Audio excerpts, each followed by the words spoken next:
Last year in the Winston, Jeff Gordon won. And there is Jeff Gordon.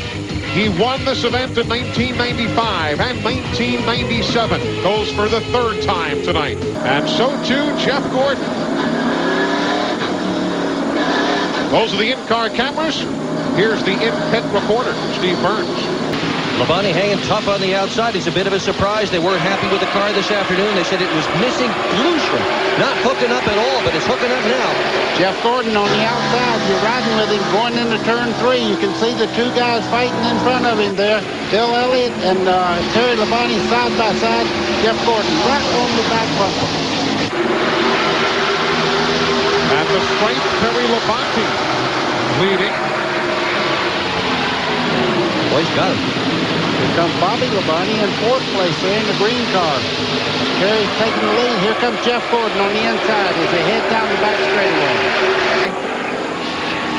Jeff Gordon leads after the stripe.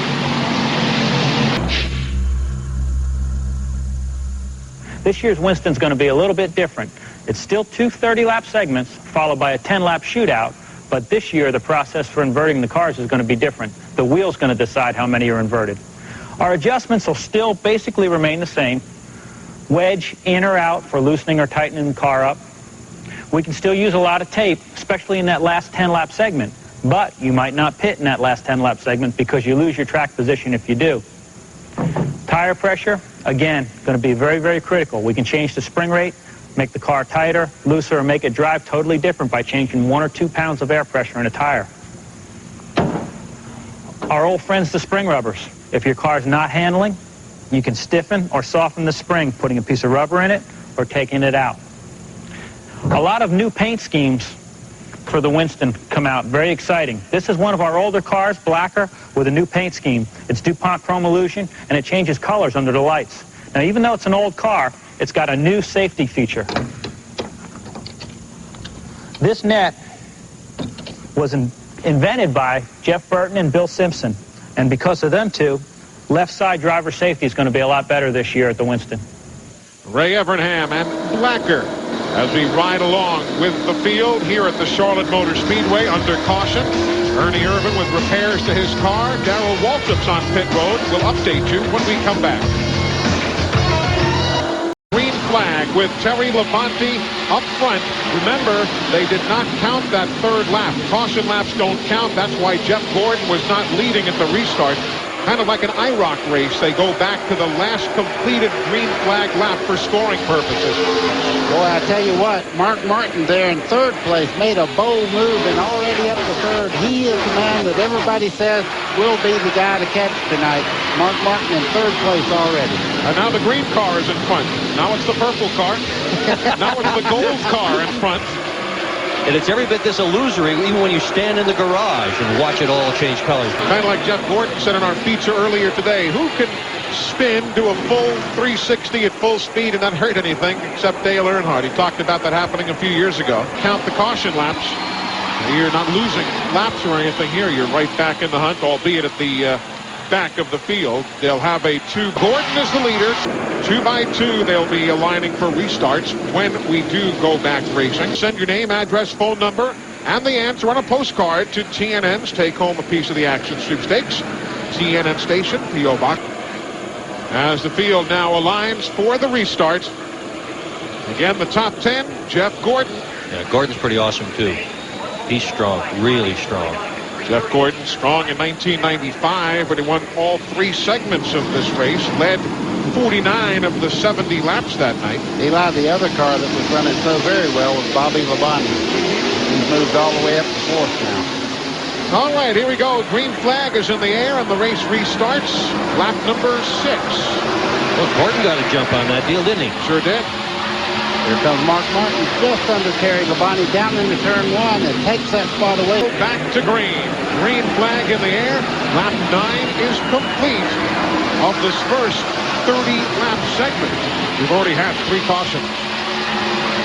Eli, look at Sterling Marlin in 3rd there. He is flying around the bottom part of this racetrack as the 2 fight it out for the lead there. Mark Martin on the outside trying to get by Jeff Gordon. Looked like Jeff was going to give him the outside if he wanted to take it. Didn't look like he was going to go up the banking and force the issue. place. Under the green. I mean, this counts. Yeah. That is what 4/10 of a second looks like from the leader Gordon to second place Martin. Jeff Gordon leads. Up front, Jeff Gordon by 7/10 of a second leads Mark Martin. We're riding with Blacker and Jeff Gordon here on TNN Motorsports. The leader Jeff Gordon, Mark Martin is second, Bobby Labonte is third. By the way, if you're looking for Jeff Gordon ahead of these two guys, he's in his own area code. I mean, he's already better than 2 seconds ahead. There he is. And watch how smooth he is on that wheel, buddy. You can see it. He's looking in the mirror right now. He's on cruise control. You can watch when he turns into the corner. Watch his hands how still right here. Top of the wheel. He's going through the center part of the corner. Now watch how smooth when he starts off the corner. He brings his hands back down the straightaway. Very, very calm. Not a lot of street cars handle that well. Now, and there's the spread. There goes Gordon out of your picture. And here comes the Labonte-Martin battle. That's 2 seconds, nearly 2.1 seconds. You want to see what a gap is from second to first? You can see Labonte and there you see second and third. And look way ahead. There's Jeff Gordon going through the dog leg, down through the front straightaway, heading towards turn one, sweeps out wide, right back down to the bottom lane there. Pretty much he's giving it a little bit of movement as he sinks right in the middle part of the corner there, but down the straightaway, this car is hooked up. And they all necessarily will make adjustments, just firing 4 tires on those cars and filling the tank up with fuel. If that's all they do, that's a major adjustment. And, of course, the caution now on the speedway. Caution's on the speedway, and this segment is done. Now, buddy, you've been in these events. Gordon knows that he's not going to restart in front. He could be inverted back to third. He could be 12th. What's he thinking? He and Ray Evernham right now are orchestrating the second segment of this race. Where he starts, as good as that car is, has very little to do with the way he runs. Right now, they're talking about, okay, what do we do to this car to make it better? They're not concerned about where they restart. Now, Jeff Gordon, by virtue of winning that first segment, has just now won $50,000. Second place, that'll be Bobby Labonte. He has won $15,000. And the third place finisher, Mark Martin, has won $7,500.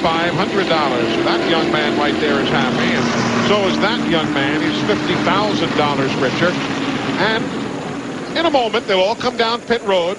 The teams are able to make changes, and we'll find out about who gets inverted to where. For those that just joined this program, do not adjust your set. Jeff Gordon's car does change colors as he goes through the lights here. It may look purple, it may look gold. It has a green tint to it. I like the purplish look myself.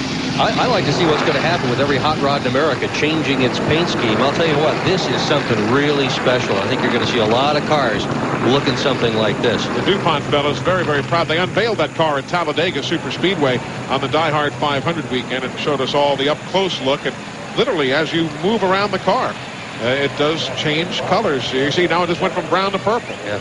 It's pretty, though. It really is. It's a neat deal. Bringing out the big roulette wheel, and they'll spin it. We'll find out who gets inverted to where. Now, what are they likely to be doing here? How many adjustments, if any, will they make on any of these teams? Well, they're changing left sides. You can see them filling the car up with fuel. And I haven't seen them put a wrench on that car yet. It's going to end up with 12. You know, you watch all this stuff, though. It's hard to be at The segment 1 winner. In this case, Jeff Gordon. Well, guys, I'm standing by Jeff Gordon here. We've got the order, as you said. It's they're going to invert 4. Jeff, pretty awesome performance there in that first segment, but a little bit of concern. What's going on under the hood here? We had a little bit of a miss earlier in the day, and we thought we got rid of it, but it still has a little bit of a miss. I don't think it's anything that's really hurting the performance. It's just there, on your mind. Well, I heard you say on the radio before you came in for this pit stop to leave it like it was. I can't imagine changing much on that race car. I'd hate to change anything. You just never know what this next segment's going to be like. We're going to be in traffic, and it's going to be a little bit different. I mean, we started 4th in that first segment, so I'm pretty happy about starting 4th, but I got Mark in front of me and Sterling and Bobby beside me. It's going to be a little bit tougher this time, I believe. Well, so the rest of the field certainly hopes so, but so far things have gone Jeff Gordon's way. Can you imagine, guys, this car missing and running that well? Let's go down pit road.